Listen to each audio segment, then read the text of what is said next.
Bonjour, bienvenue dans cette série de tutoriaux sur Final Cut Pro 10.3 avancé. On est toujours dans l'organisation des médias. On va voir aujourd'hui comment archiver un projet ou une bibliothèque une fois qu'on a fini de travailler dessus. Par exemple, ici j'ai une bibliothèque qui s'appelle Savoie 2016, qui regroupe tous les projets que j'ai tournés en Savoie en 2016. J'ai fini tous les montages qu'il y avait sur cette bibliothèque et maintenant je voudrais archiver l'ensemble dans un disque dur externe que j'ai prévu à cet effet qui s'appelle justement Archive. Alors avant d'en venir à cet archivage de la bibliothèque Savoie 2016, jetons un œil aux emplacements de stockage des différents éléments d'un montage vidéo dans Final Cut Pro 10. On va pour cela dans les propriétés de la bibliothèque, ici dans l'inspecteur. Vous voyez que ma bibliothèque Savoie 2016 elle se trouve sur un disque interne qui s'appelle DD-Stock 1, elle pèse 145,7 gigaoctets, et les emplacements de stockage de tout ce qu'il y a dans cette bibliothèque, il y en a plusieurs en fonction des types d'éléments. Alors d'abord, on nous propose les données multimédia, à savoir où va-t-on ranger tout ce qui constitue les éléments multimédia de la bibliothèque, c'est-à-dire les vidéos, les sons, les photos, les graphiques, tous les éléments utilisés pour faire notre petite cuisine qu'on appelle le montage.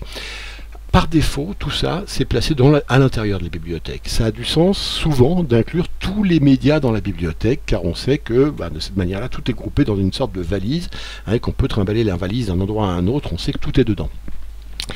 Mais, si par exemple on travaille à plusieurs sur les mêmes médias, ce qui peut être le cas parfois, on partage des vidéos à plusieurs, il y en a un qui travaille sur un montage, l'autre qui travaille sur autre chose, un habillage ou un montage plus court. Alors c'est parfois plus simple de mettre ces médias en réseau sur un SAN ou en ligne, et dans ce cas, on peut changer l'emplacement. C'est pas intéressant dans ce cas que ce soit mis dans le bundle de la bibliothèque, à l'intérieur, dans cette valise, parce que c'est difficile d'accès. Il vaut mieux que ce soit mis à un endroit où tout le monde puisse accéder facilement, et dans ce cas-là, on fait modifier les réglages, et ici, les données multimédia, au lieu que ce soit dans la bibliothèque, ça peut être, par exemple, on fait choisir, et ça peut être en ligne, dans une Dropbox, dans un cloud, comme dit Cloud Drive ici, ou comme, regardez ici, j'en ai deux, j'ai le Creative Cloud Files, mais ça peut être aussi un autre disque, qui soit facilement accessible, partagé ici, ou accessible facilement en périphérique par tous les monteurs. Bon, là, pour le moment, je vais le laisser dans la bibliothèque, parce que si on est seul à travailler sur son montage, ça a plus de sens que ça reste dans la bibliothèque.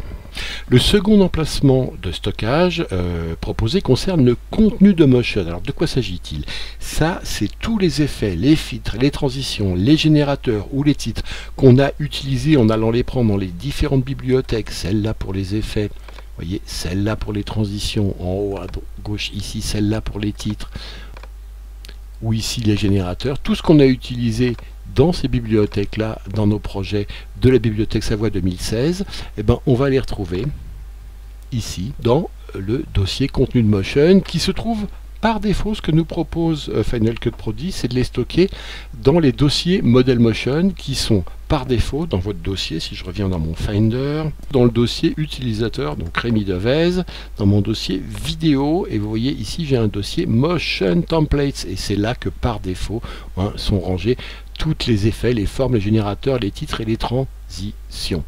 Maintenant, si je reviens à l'intérieur de Final Cut Pro, c'est donc dans le dossier Model Motion, c'est celui-là. Mais si je veux avoir un double de tous les effets que j'ai utilisés dans ma bibliothèque, encore une fois, les transitions, les générateurs, les filtres et les titres, et que je veux sauvegarder ces effets, ces transitions, ces filtres, ces générateurs, de façon à être sûr que je pourrais les retrouver si je retouche un jour mes projets sur un autre ordinateur, je peux choisir, en modifiant les réglages, d'aller poser ce contenu de Motion, non pas dans le modèle Motion, dans mon dossier utilisateur vidéo Motion Templates, mais dans un autre emplacement, dans ma bibliothèque. Par exemple, ici, je me dis, tiens, je vais sauvegarder avec tous les éléments. Regardez si je fais ça. OK. Si je fais consolider ici le contenu de Motion dans ma bibliothèque, vous allez voir que ça va. Le contenu Motion sera consolidé dans la bibliothèque, le contenu Motion hors connexion ne sera pas copié. Voilà, on est d'accord. C'est-à-dire que ça ne copie que les modèles Motion de ce que j'utilise. Vous voyez que la copie, elle se fait ici. Gestion des données, il y a une certain nombre de consolidation du contenu de Motion.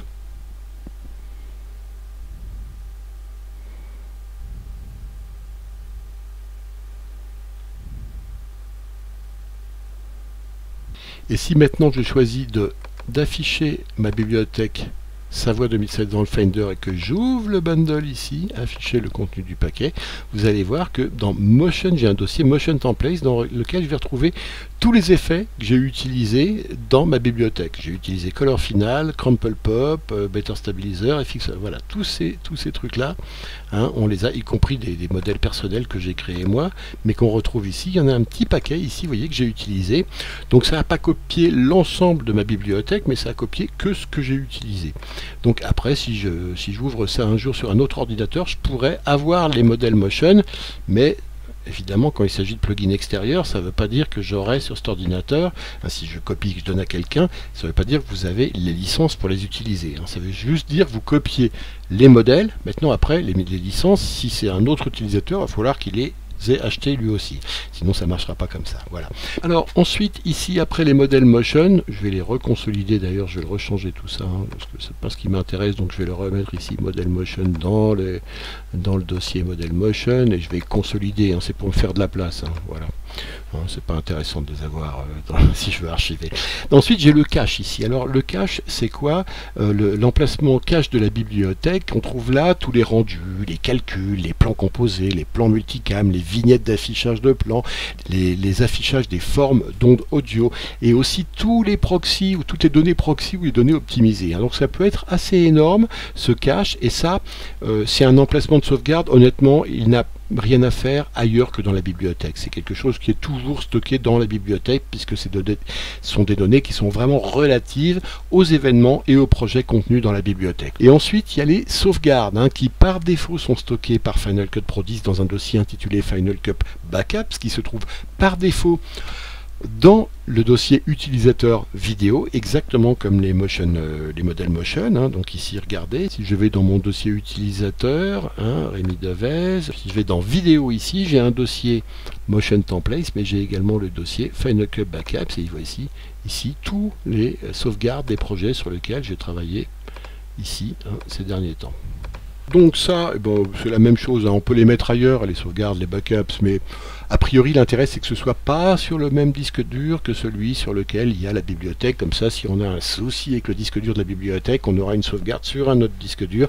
Et il faudrait vraiment qu'il y ait des soucis au même moment sur les deux disques durs pour qu'on puisse pas retrouver au moins une sauvegarde. Donc voilà, Final Cut Backups sur un autre disque que celui sur lequel est la bibliothèque.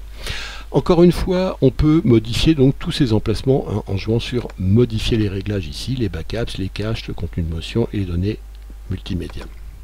Mais revenons maintenant à l'archivage de la bibliothèque Savoie 2016 ici. J'ai une solution très simple pour archiver ma bibliothèque d'un disque à un autre, c'est de la localiser dans le Finder en faisant ici, hop, voir dans le Finder. Voilà, et puis ici vous voyez, elle est dans mon disque DD-Stock 1, j'ai le disque archive ici, je peux la prendre ici et venir la mettre dans mon disque archive, hein, comme ça. Mais je vais copier, vous voyez, quelque chose comme 145,71 Go. Je peux peut-être essayer de gagner un petit peu de place avant de faire un archivage.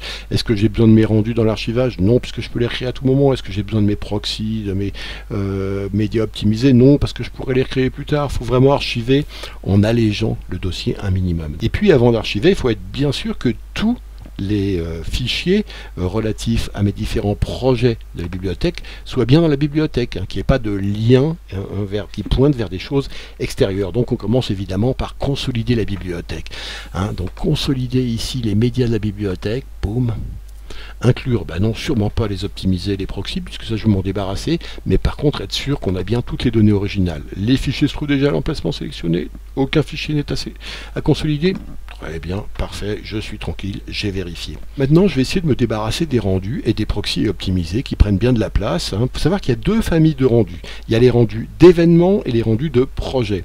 Hein, regardez les rendus de projet, par exemple, regardez ici, j'ai un événementiel Savoie, j'ai les rendus relatifs à ciel ici, que je pourrais effacer en faisant supprimer les fichiers de projet générés. Hein, je mets toc, toc, toc, mais il faudrait que je fasse ça, je vais m'éviter ça, absolument à tous les projets. Puis ensuite, il faudrait que je le fasse parce que ce n'est pas les mêmes sur les fichiers d'événements ici. Mais enfin maintenant, c'est nouveau, si on sélectionne l'événement et qu'on fait supprimer les fichiers d'événements générés, On a d'abord le choix de supprimer les rendus non utilisés ou tout. Voilà, je vais faire de la place, donc je choisis tout. On peut faire ça, et ensuite faire OK.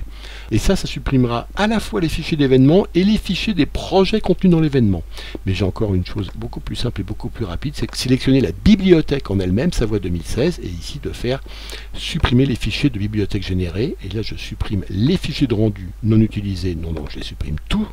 Et puis, je supprime également les optimisés, les proxys. Et là, je supprime absolument tous les fichiers de rendu, plus les optimisés et les proxys de tous les événements et de tous les projets. Vous voyez ici, c'est pour aller plus vite. Donc je fais OK ici. Voilà, donc on est descendu jusqu'à 108,7 gigas. On a quand même gagné une quarantaine de gigas. Et en fait, il nous reste un tout petit peu de choses qui correspond en fait aux vignettes et fichiers d'ondes audio qu'on continue à avoir ici. Et ça, on est obligé de les avoir quand même. Donc on ne peut pas les enlever complètement. Il nous garde quand même celle-là dans la bibliothèque. Elle ne pèse que 65 MO, donc c'est pas très grave.